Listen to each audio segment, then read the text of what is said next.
A quarta estrofe, irmã Nica, mais uma vez. Mas sempre nos ensina o teu amor, embora os tempos do Senhor, a fonte inesgotável de afeição, que sabe a voz do nosso coração abrir.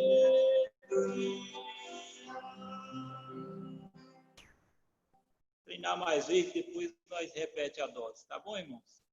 Quero convidar os irmãos agora para abrirem suas Bíblias, se estiver com vocês aí, para o livro de João.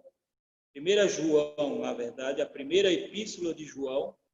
Você abre em Apocalipse e volta algumas páginas, e logo está em 1 João.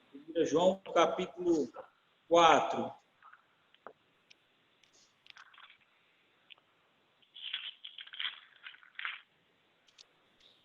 1 João, capítulo 4.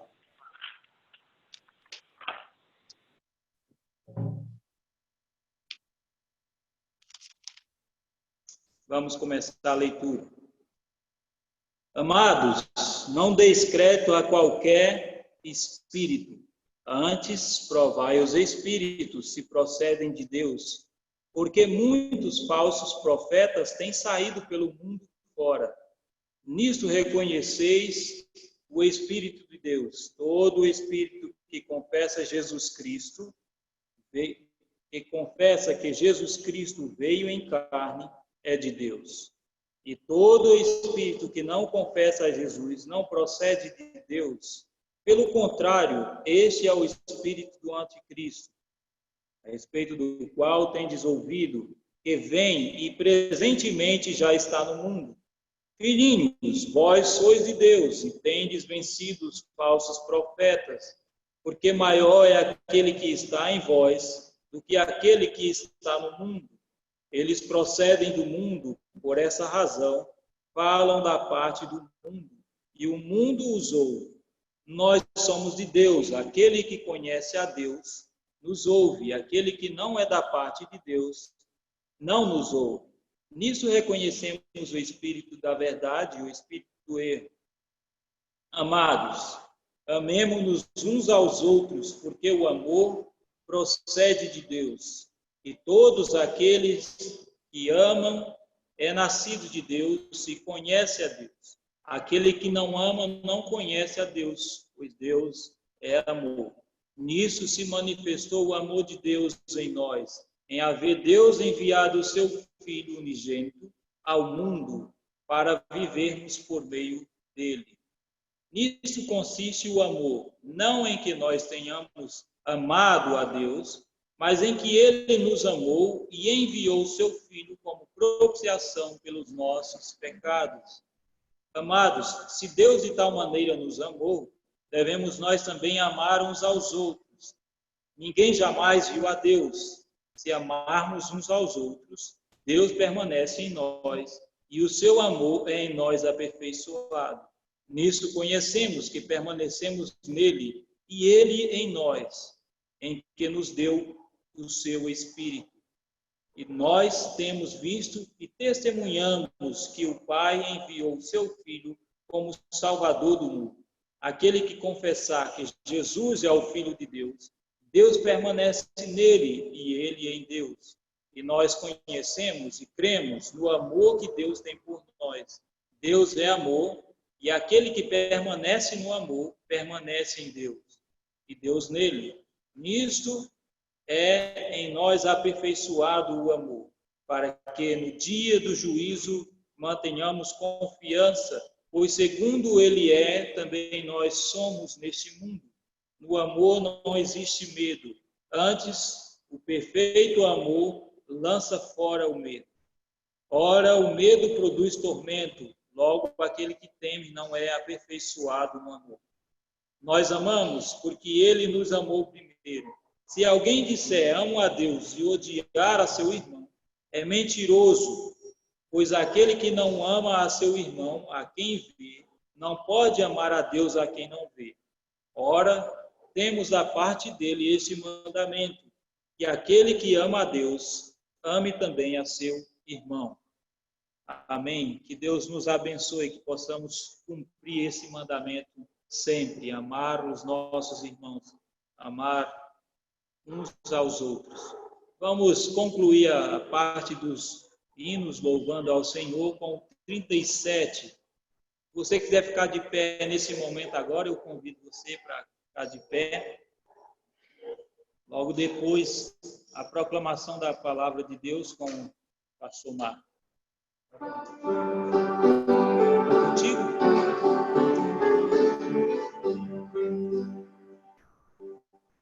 Os come com ternura, Jesus o bom pastor, achou-me na miséria, salvou-me com amor. O céu cantaram de alegria, os anjos se harmonia. Oh, que amor glorioso, isso tão grandioso, que Jesus por mim na cruz pagou, e inaudita graça me mostrou. Ferido, abandonado, Jesus me socorreu, em segredo me achei, e agora em diante és meu. Diga voz jamais ouvi, prazer maior jamais sente. Oh, que amor glorioso, isso tão grandioso, que Jesus por mim na cruz pagou, e inaudita graça me mostrou. Jesus mostrou-me as chagas, em meu lugar sofreu, coroa mais de espinhos, a cruz que padeceu. Que poderia em mim achar pra trás das contas suportar?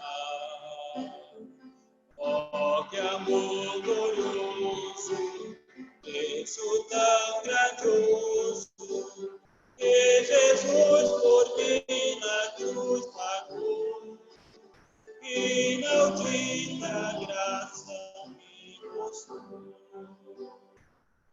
Minha alma embrevecida, sem rosto a contemplar, recorda muitas bênçãos do seu amor sem par. Louvor de glória, adoração, tributa livre o coração. Oh, que amor glorioso, preço tão grandioso, que Jesus por mim na cruz pagou, e inaudita graça me mostrou. Enquanto as horas passam, tenho dores e paz, aguardo meu comércio, que tão feliz me faz. Jesus a mim virá buscar, e então pra sempre gozar. Oh, que amor glorioso, Cristo tão grandioso, que Jesus por mim na cruz pagou, e inaudita graça me mostrou. Pode se assentar, irmãos. A palavra está com o pregador.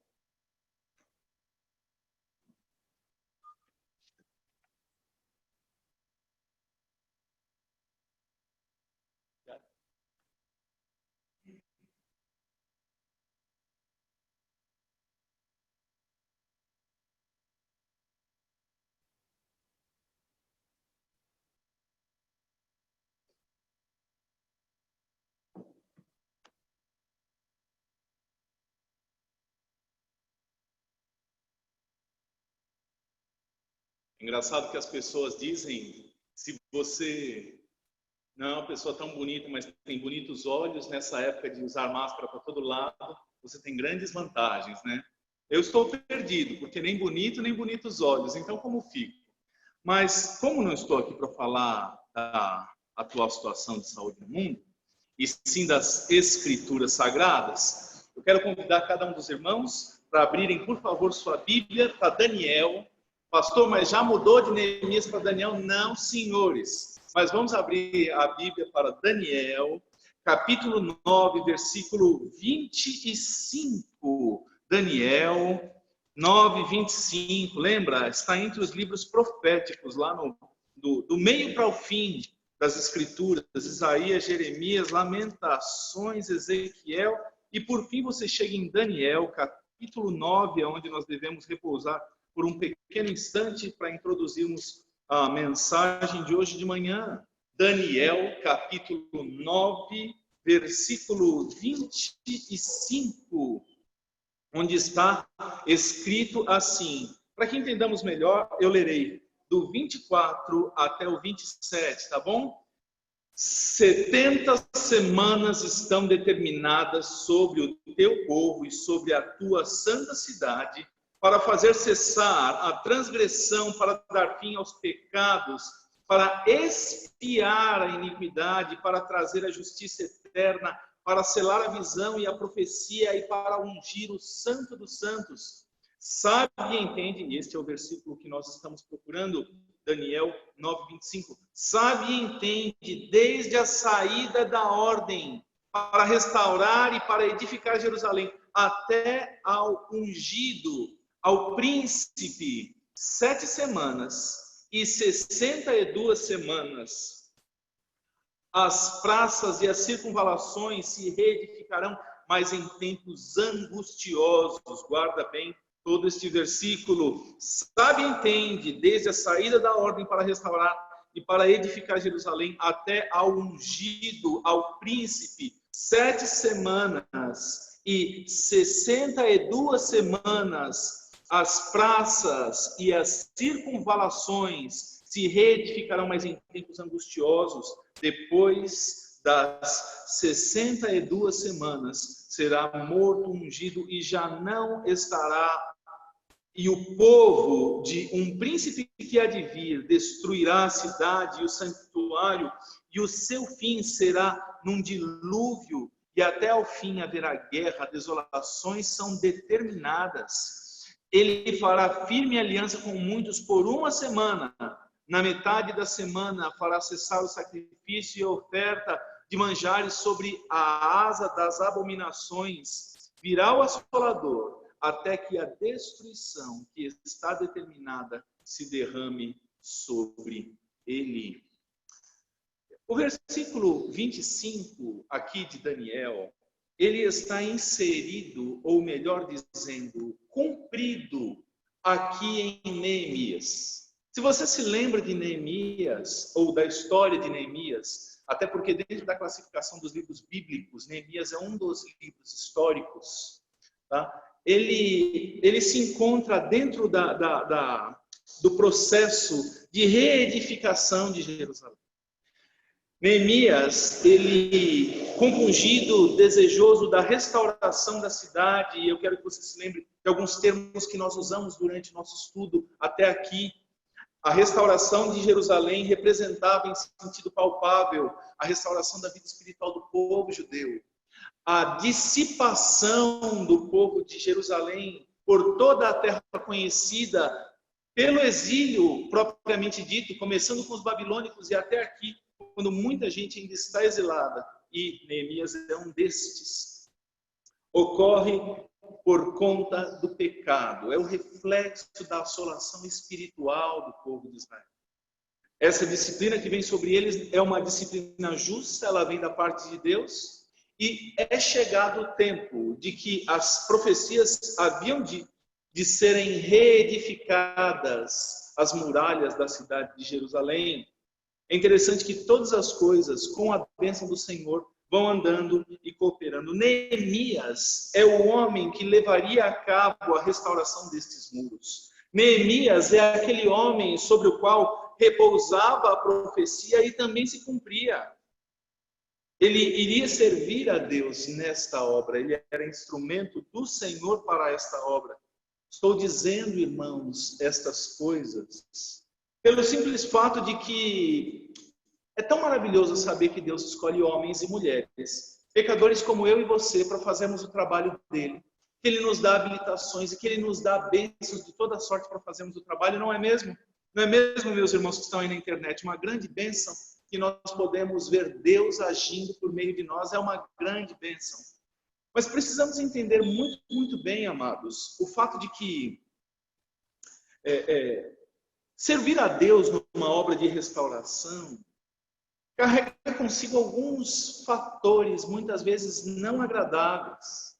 Existe um pensamento corrente e recorrente, às vezes desagradável, de que alguém que está servindo a Deus, que tem a bênção de Deus neste mundo, não passará por provações, não passará por dificuldades. Esse é um grande equívoco. É um grande equívoco. Se a bênção do Senhor sobre a vida de alguém que está fazendo a obra fosse medida pela ausência das provações, eu poderia dizer que o Senhor Deus odiava o apóstolo Paulo.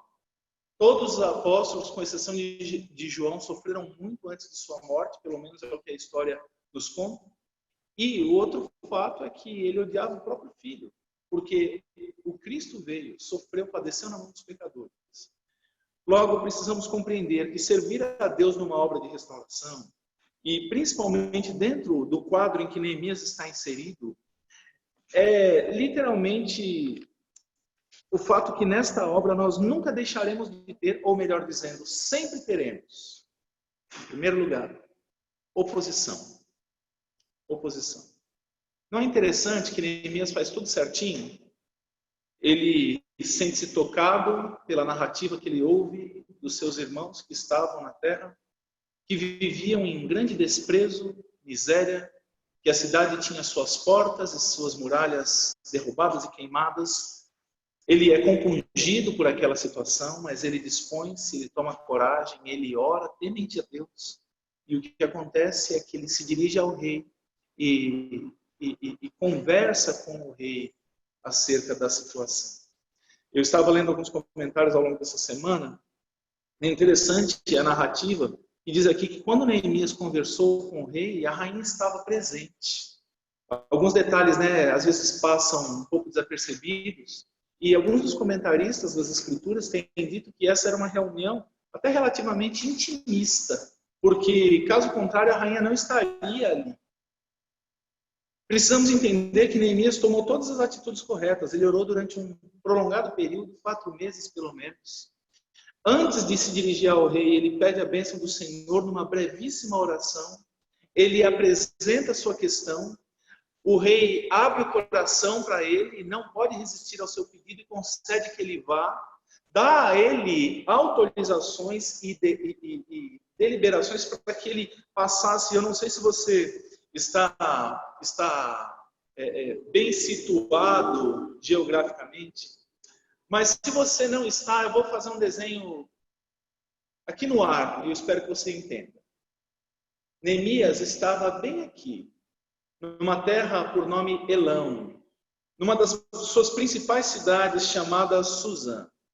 Ele iria sair daqui, da terra onde ele estava radicado. Ele não era persa, ele não era medo, mas ele estava lá em Suzã, uma cidade principal ali, e ele iria atravessar uma viagem gigantesca, uma viagem colossal, atravessando o rio Tigre, também o rio Eufrates, e ia chegar na região onde nós temos a Palestina e esse outro lado do Oriente Próximo, costeando o mar Mediterrâneo.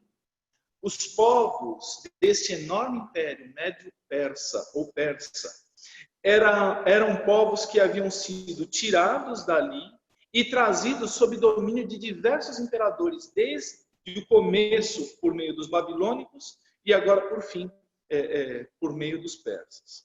Estou dizendo tudo isso porque a viagem era enorme e ele precisaria de autorização para entrar de cidade em cidade, de província em província. Neemias tem feito aqui, até aqui, tudo correto. E note, ele tem a bênção de Deus, porque se você terminar ali aquele primeiro parágrafo do capítulo 2, você vai ouvir a expressão de Neemias muito grave. A boa mão de Deus era comigo. Ele tinha a bênção de Deus. Se você ler alguns parágrafos antes, ou alguns versículos antes, melhor dizendo, você vai notar que também a bênção do rei era com ele, né?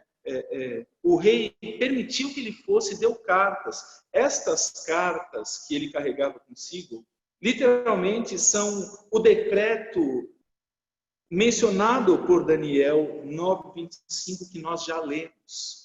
E eu quero que você se lembre, o versículo 25 de Daniel, capítulo 9, termina dizendo que os tempos eram angustiosos, esses tempos de trabalho eram angustiosos. Note, Neemias tinha a bênção de Deus, tinha a bênção do imperador, mas o que ocorre é que, mesmo com isso tudo, não lhe faltava oposição.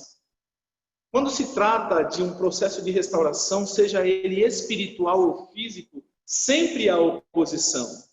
Olhe como começa a nossa sessão aqui em Neemias. Versículo 9 de Neemias 2 diz assim: Então fui aos governadores da além do Eufrates e lhes entreguei as cartas. São essas cartas que compunham o decreto, que eram o decreto do rei permitindo o retorno de Neemias do rei. Ora, o rei tinha enviado comigo oficiais do exército e cavaleiros. Note como Neemias estava debaixo realmente da proteção do rei.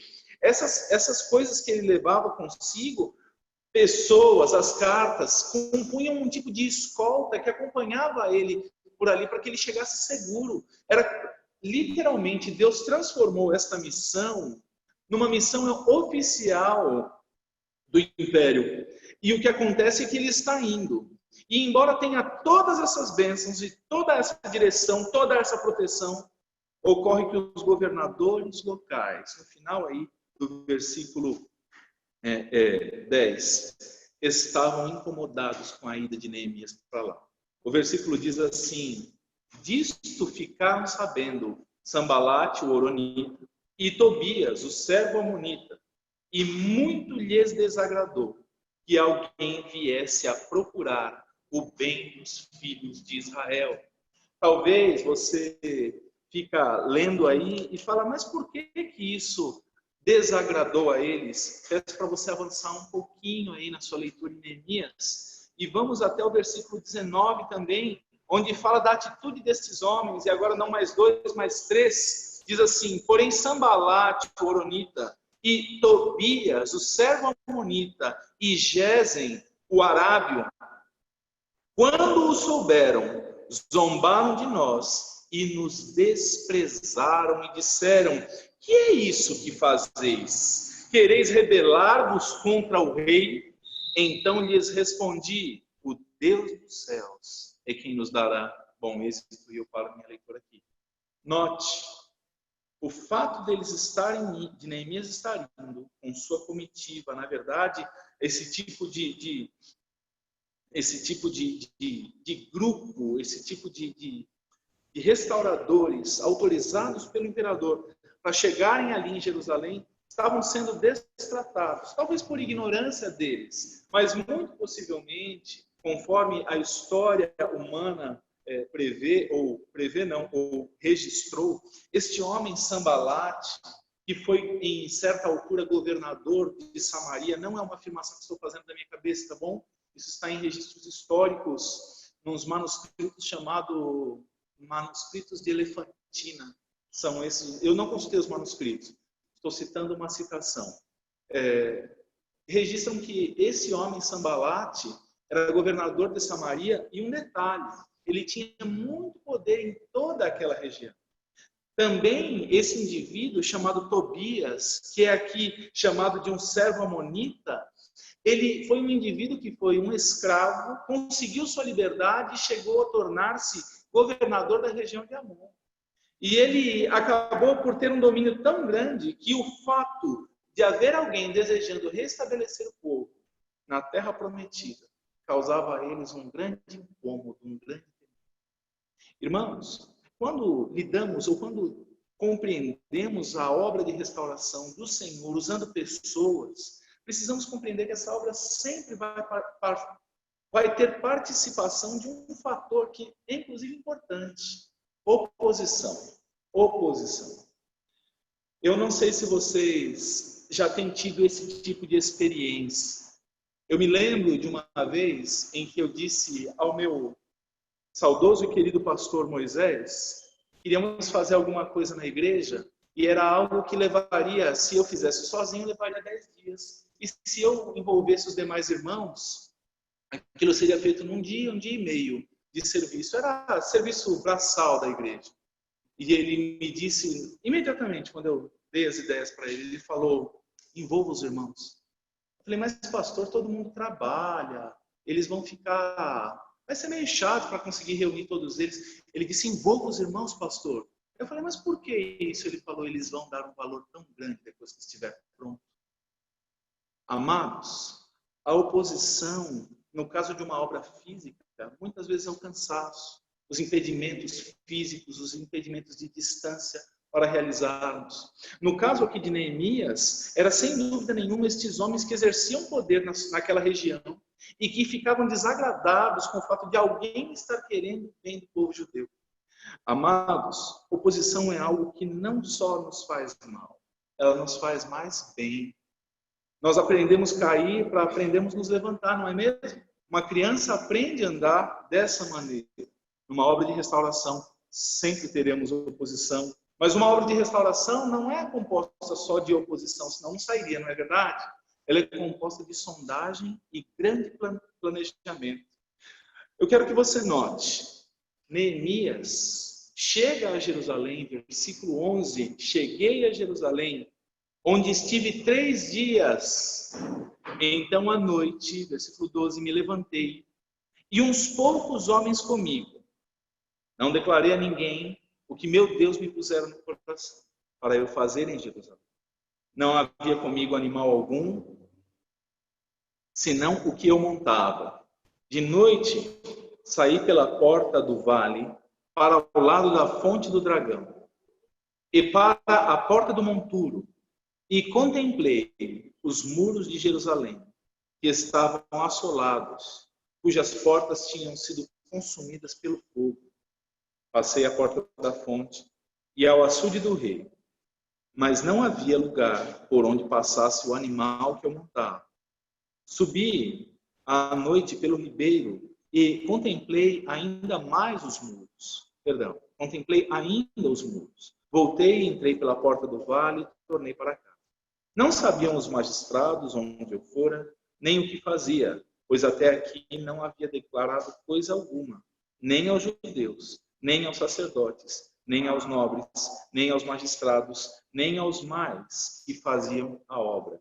Talvez você está se perguntando aí, como é que ele trouxe essa comitiva toda, sem dizer nada a ninguém? Vamos lá, nós vamos trabalhar pela reconstrução. Essa é uma indagação interessante, que eu também não tenho resposta. Mas o que nós sabemos é que eles foram bem leais à determinação real e que permitiu eles chegarem ali e acompanhar esse homem Neemias, que contemplava esta miséria.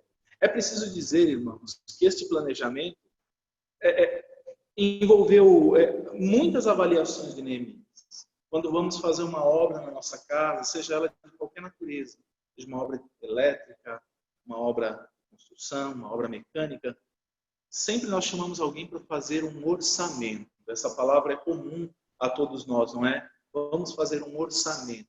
Neemias estava considerando, planejando, fazendo suas avaliações ali. Ele estava considerando, e disso sempre sai um extrato, não é mesmo? O orçamento envolve isso. A pessoa vai, observa, faz suas avaliações, suas considerações, ele pensa em todo o material envolvido, em toda a situação envolvida, então ele dá um extrato deste planejamento. E o extrato que Neemias dá está aqui na primeira parte do versículo 17, onde ele diz assim: estás vendo a miséria em que estamos, Jerusalém, assolada, as suas portas queimadas. Ele sabia que o trabalho era grande. Lembra o que eu falei? A visão física de Neemias era um reflexo daquilo que ocorria espiritualmente com o povo judeu. Numa obra de restauração, seja ela espiritual, sempre deve haver um planejamento, seja ela física, não pode abrir mão do chamado planejamento. Eu digo isso, meu prezado irmão, minha prezada irmã, porque este planejamento, esta obra de restauração, esse trabalho intenso, ele sempre deve contar com um outro fator, chamado engajamento. Engajamento. Certamente você já foi visitado algum dia por alguém na porta da sua casa, e são pessoas muito educadas que procuram você e dizem: posso ler a Bíblia para você? Posso compartilhar uma mensagem das Escrituras para você? Já viveu isso alguma vez, não viveu? Você alguma vez está dentro da sua casa? Eu sei que aqui na região isso é uma coisa mais difícil, principalmente nos condomínios. Esses grupos não têm um pouco mais de dificuldade de entrar. Mas se você mora numa rua como as nossas ruas aqui, certamente você já foi visitado. Às vezes no sábado de manhã, às vezes no domingo de manhã. Ultimamente eles têm feito visitas durante a noite, finalzinho do dia, na boquinha da noite ali, sabe? Oi, boa noite, posso trazer uma mensagem do amor de Jesus Cristo para você? Você fica admirado, não entende exatamente o que é. Todos esses são esforços para engajar indivíduos no trabalho. Irmãos, engajamento envolve um exame acurado da situação. Nós acabamos de ler a miséria que aquele povo estava. Deixa eu fazer uma pergunta a você. Você notou que Neemias é o redator aqui? Ele está redigindo isso sempre na primeira pessoa. Nós estávamos. Ele, ou do singular, ou do plural, ele sempre está no meio. Mas você fala para pensar, por que Neemias está dizendo isso se ele morava no palácio? Ele estava em miséria? Ele pessoalmente estava em miséria? Sim ou não? Sim ou não? Você que está aí na internet. Sim ou não? Ele estava em miséria? Evidentemente, ele não estava em miséria. Mas por que razão ele está se referindo ao estado da cidade e daqueles que ali moram, utilizando estes termos?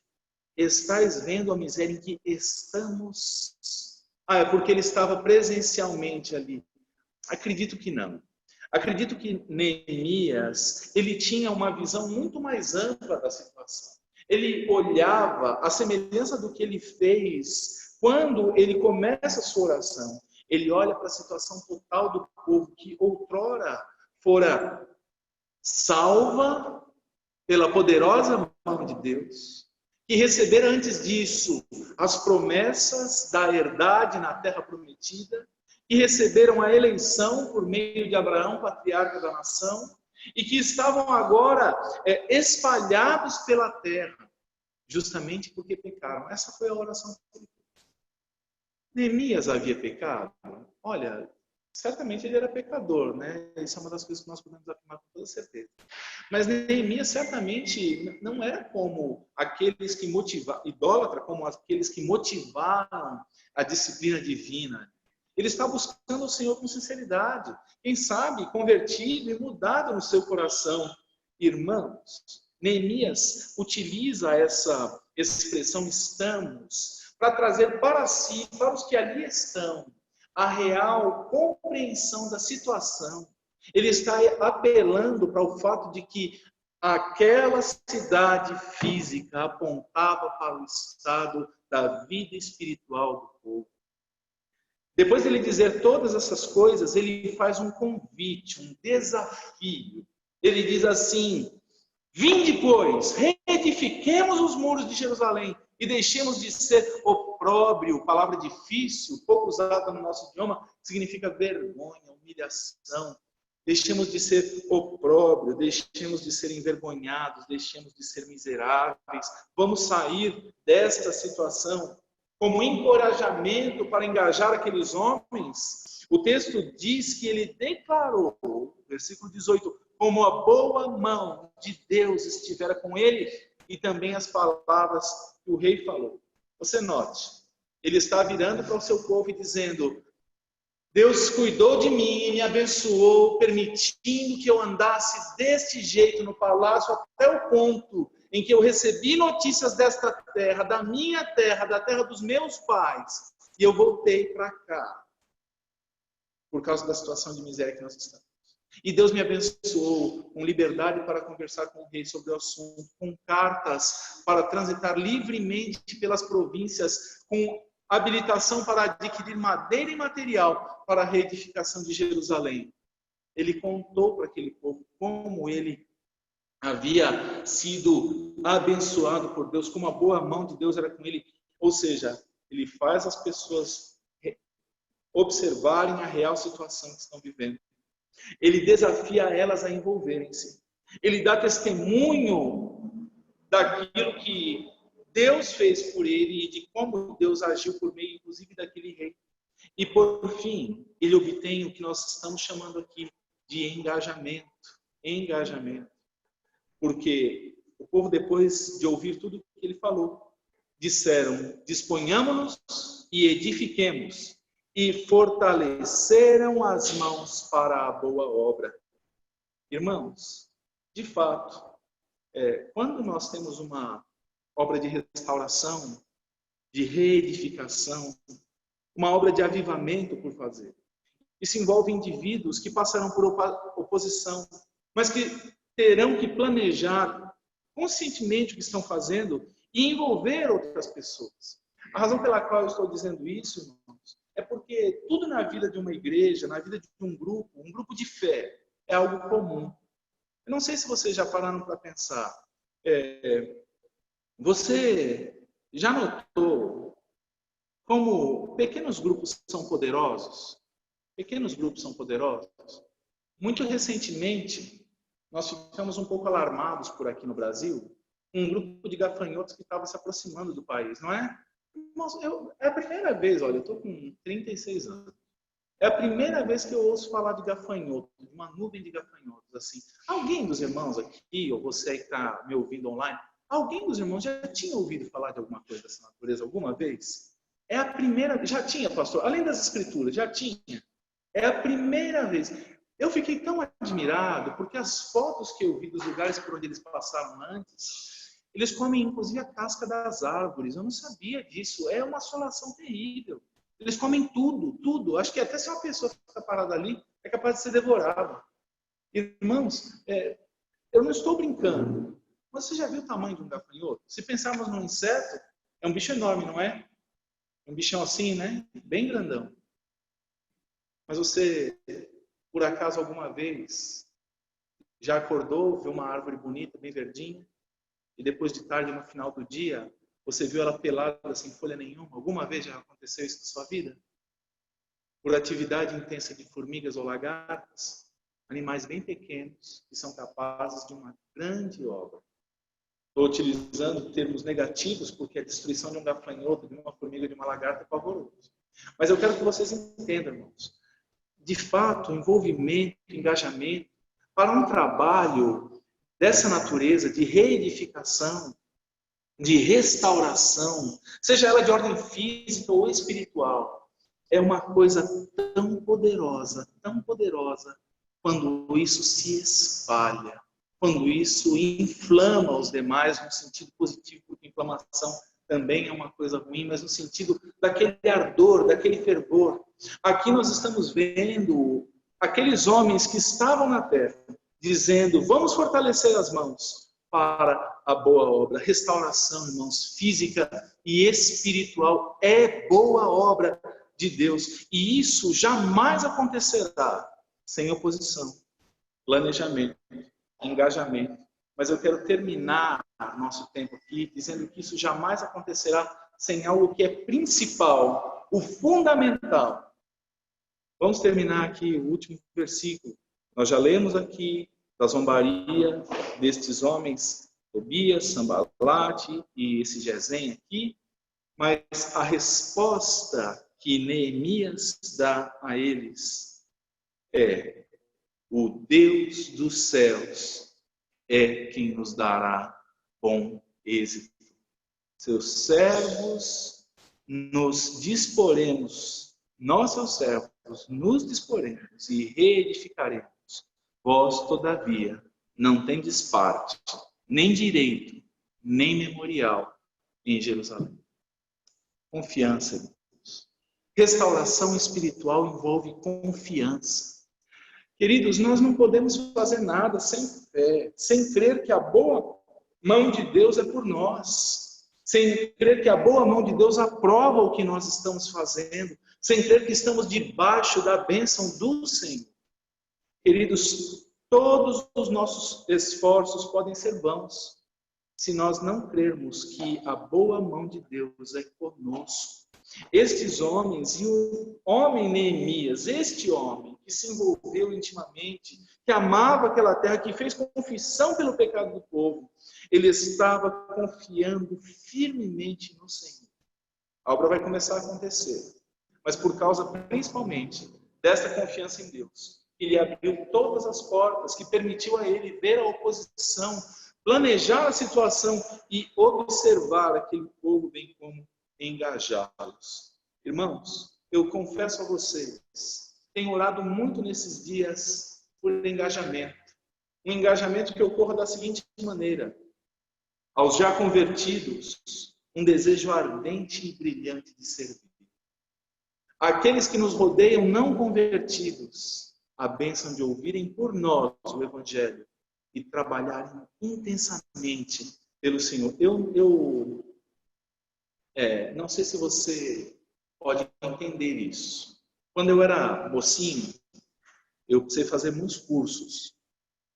Meus pais sempre acharam que educação era uma coisa que faria você ficar rico. Então, eles me puseram para estudar todo tipo de coisa, né? Acho que isso é um tipo de comunismo filosófico, né? Trabalho produz riqueza. Mas, então eu fui fazer curso no Senai, fiz curso disso, fiz curso daquilo. E trabalhando nas empresas, todo curso que aparecia, até cursos repetidos, eu fazia de novo.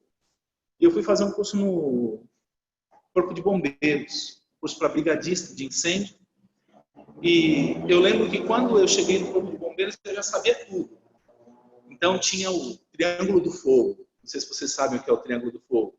Para que haja fogo, tem que ter uma faísca inicial, tem que ter um combustível, tem que ter um comburente. Se você tirar um desses, a coisa para, né? Ou seja, a faísca é qualquer flâmula que suja e põe fogo em tudo. Pode ser elétrica, pode ser até atrito mecânico e pode ser também uma própria faísca de fogo que pula de algum lugar. O combustível tem que ser alguma coisa que queime. Madeira, gasolina, cera, algum produto químico. Não sabia, mas cimento também pega fogo. É uma coisa horrível, né? Pensar nisso. E o terceiro é o oxigênio, que é o comburente. Ou seja, o oxigênio é o que faz o fogo continuar queimando. Se você tirar alguma dessas coisas, o fogo não existe. Mas chegando lá, depois de já ter feito um curso uma vez, eu sabendo tudo, o chefe dos bombeiros ali daquele batalhão onde eu fui disse: nós temos também uma coisa chamada quando uma ação leva a outra ação e a outra ação e a outra ação, reação em cadeia. Você sabe como é que funciona a reação em cadeia? É uma coisinha que vai estimulando a outra a acontecer. Você já notou como o fogo age? O fogo age assim. E começa a pegar um pedacinho de papel assim. De repente está o madeiramento de uma casa, todos os panos, as cadeiras, está tudo pegando fogo. Não é assim que funciona? Reação em cadeia. Irmãos, a minha oração para a restauração espiritual da obra neste lugar, para a restauração da obra de Deus em nós, que seja de fato, que comece com uma flâmulazinha em cada um de nós, que saia aqui do púlpito um fogo, uma centelha, e que ela possa ir crescendo e crescendo. E quem chega perto começa a pegar fogo também. Não literalmente, mas espiritualmente. Animados para servir a Cristo, vibrante como a chama que arde. Irmãos, é a minha oração nestes dias todos. Nós perdemos muito nos últimos dias. Olha, eu sou tão grato a Deus, mas tão grato a Deus, porque se nós não tivéssemos internet e dispositivos para realizar cultos, eu não sei como nós estaríamos fazendo. Eu não sei se o pastor Marcos chegou a ver, tem um pastor por nome Anderson, ele é pastor numa região chamada Formiga, lá em Minas Gerais, né? É interessante. Pastor Anderson colocou 4 caixas de som para fora da casa dele. Os irmãos pararam de carro na rua. É uma rua larga, então os irmãos pararam assim, como é que chama? Em grau, né? 45, pararam em 45, estacionados na frente da casa dele. E ele pregou, um irmão dirigiu os cultos, os hinos, outra pessoa tocava, tudo aquilo amplificado. Eu achei uma saída tão bacana, né? No município não teve ninguém contaminado nessa doença nova, mas ele optou por fazer assim porque havia um impedimento e os carros são considerados lugares seguros, né? Então os irmãos pararam uma distância certa entre os carros, mas para nós aqui em São Paulo, muitos irmãos sem automóveis, né? Seria difícil fazer alguma coisa assim, mas que bênção você poder olhar no celular e ter o culto. Mas que bênção maior ainda é você poder voltar a se reunir, não é mesmo? Voltar a servir a Deus pessoalmente, estando no lugar do culto. Como é bom você poder bater palma na porta do seu vizinho e falar de Jesus Cristo, encontrar com ele e anunciar o evangelho para ele. Sabe aquelas ruindades que você vê neles? Essa noite nós tivemos uma dificuldade muito grande. Nós tivemos festa na nossa rua até as 4 da manhã. Não é piada. Minha esposa desceu para a sala para dormir. Não é raiva de mim, não. Ela desceu para a sala para dormir por causa do som que era ensurdecedor no lugar em cima. E eu, para ajudar, estava com cólica intestinal e fui ao banheiro não sei quantas vezes durante a madrugada toda. Então, irmãos, eu poderia dizer muitas razões pelas quais eu não viria. Dores abdominais, dor de cabeça, cansaço, estou com meu corpo cansado. Mas, irmãos, como eu amo estar aqui, servir a Deus junto com vocês, cultuar o Senhor junto com os irmãos. Eu espero honestamente que haja da parte do Senhor um envolvimento, um engajamento, que vocês acolham esse desafio de entender que numa obra de restauração, e em nossa igreja hoje é necessário, por fora a casca da igreja e por dentro nós que somos a igreja. Uma obra de restauração baseada na confiança que nós temos no nosso Deus. Que Deus abençoe sua palavra. Deixa eu dizer a você, eu só estou aplicando. O livro de Neemias é uma narrativa histórica da vida do povo de Israel e como Deus começou a restaurar a vida espiritual do povo. Isso vai se concretizar. Ainda não aconteceu, mas Neemias cumpriu essa parcela da profecia. Nós aqui estamos, irmãos, aplicando à nossa vida um pouco daquilo que Neemias fez, um pouco daquilo que foi a vida de Neemias e o seu trabalho. E a minha oração é que o exemplo dele possa ser uma bênção para nós, que nós possamos incendiar com brasas vivas do Senhor a vida daqueles que nos rodeiam. O nosso Pai Celestial, obrigado por nosso tempo hoje de manhã. Obrigado por tua grande misericórdia, por tua bênção, por tudo que o Senhor tem feito. Obrigado, ó Deus, por cada um dos meus irmãos que chegou. Derrama sobre a vida de cada um deles a tua bênção, a tua graça e o teu favor. Eu oro em nome de Jesus. Amém. Possivelmente você não notou que nós não tivemos a parte de ofertório.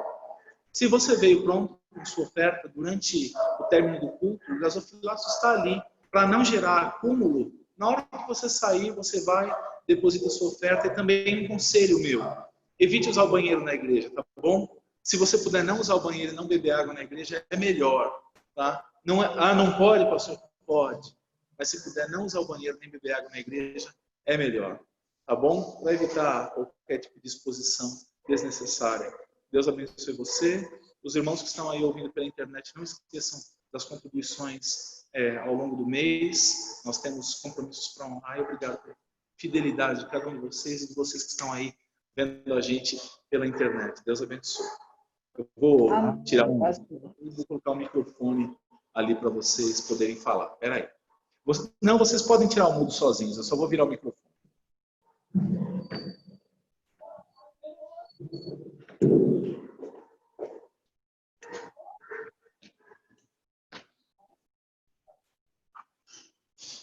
Bom dia, irmãos da igreja. Será que me escuta?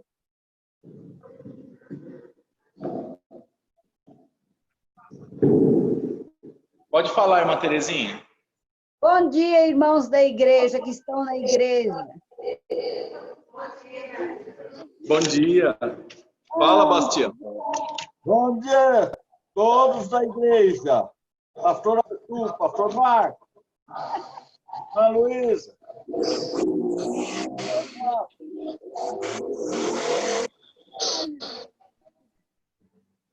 Oswaldo, Neide.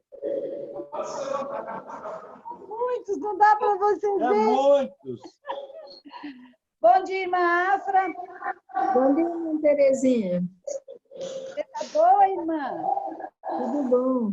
Bom dia, irmão Bastião. Hã?